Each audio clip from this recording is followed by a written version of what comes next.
think about some of the things that you've been going through, do you feel like some of those things, can you feel them altering the way that you know, when you get back to creating again, maybe the way that you approach creating or the way that Right. you approach music? I think that that's one of the things that's real important for any artist, especially for young artists, is having enough time outside of creating, you know, Right. to experience, so that way you can sort of have something to, you know, to be able to put back out there again. A lot of times when you create and when you write and when you're doing anything, you sort of draining yourself out, you know, and you got to go back through life again and sort of get filled back up, you know. And sometimes going through life Right. could be Right. going Right. through positive things. Sometimes it be going through things that maybe not be positive at the moment, but is, you know, character building, you know, and usually things that's character building personally also have some type of impact, you know, creatively. You know, that's one of the things I've experienced myself and with other artists who I have relationships with, that I've created with, you know, seeing them go through something in life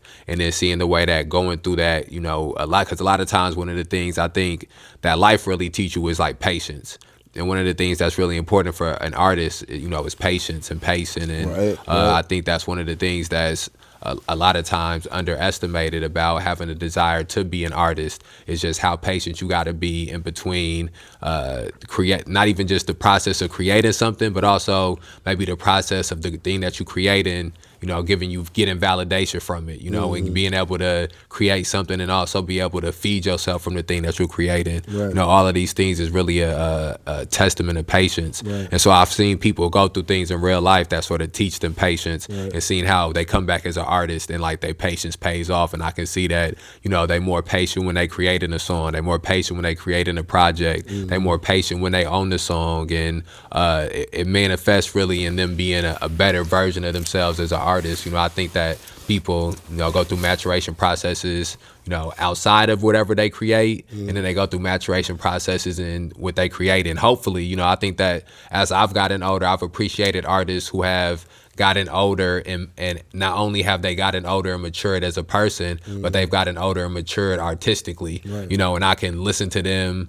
I can remember listening to them 10 years ago in the way that the things that they was creating, and then listening to them now and seeing the things that they created. And I can see, and they even, you know, they may be older than me, but I can see the evolution in my life through the evolution in their life and through their trajectory, you know. And I think that's a really important thing. I think that a lot of artists sort of some artists can get stuck in just being 20 for their whole, you know, artistic shit, career, right. you Yeah, know. And luckily, you know, if you old enough to live through your 20s and live to your 30s and 40s, you know, you grow as an artist and Yeah, you for mature sure. as an artist. Yeah.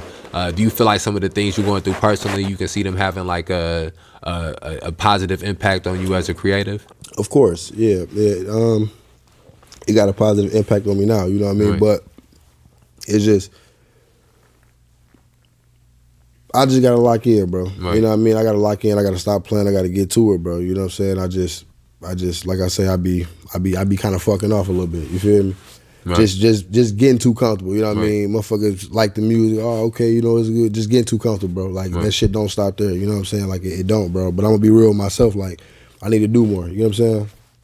It's simple, bro. But I seen you over the summer last year. You was at the Rotten Peaches Festival, right? You got on stage and you performed up there. for sure. What was that experience like for you? It was decent, bro. I ain't gonna lie. Like when it comes to the stage shit, bro. Like I had to tell myself, like, bro, fuck that. I ain't finna be. You know what I'm saying? Up here, I'm just gonna rap that shit, like. Cause within myself, I know that shit. I know that shit hot. You know what I'm saying? Yeah. Like, and if it ain't hot to them, it's hot to me. I don't give no fuck. I'm up here doing what I love to do. You know what I'm saying? Right. So I get up there, bro. That's it. Just I don't know. I tell myself, rock that bitch, bro. You know what I'm saying? But the experience itself was definitely fire, bro. You know what I'm Okay. saying? Definitely fire. I wish I would have had a later slot, but like I say, Lee Mage brought me in, bro. And that was Okay. love on his part. You know what I'm saying? He didn't have to do that. You know what I mean? But I definitely came through, man, and did my thing. You know what I mean? On Lee Mage's behalf, and it was dope, bro. That whole shit is dope. Like, you know what I mean? It give like a real live vibe to the music scene, bro. And why you weren't there? Oh man, me and bro has not even in a negative way, but bro had reached out to me and we sort of had a date set and we had a time set, and I had some other stuff going on, so I ended up having to change my schedule. So that was just a me thing. DT, I think niggas sleep on you, bro, for real. Like you hard as hell, bro. No, I appreciate it. And I appreciate you know, it. I know for real, bro. No. Like I'm not gonna hold you. Like I think you should have been there too, but yeah, that experience was dope. I liked it. So- His wife was nice as hell. You know what I Okay. mean? They had some good food. That's what's up. You know what I mean? That's what's up. Yeah, I had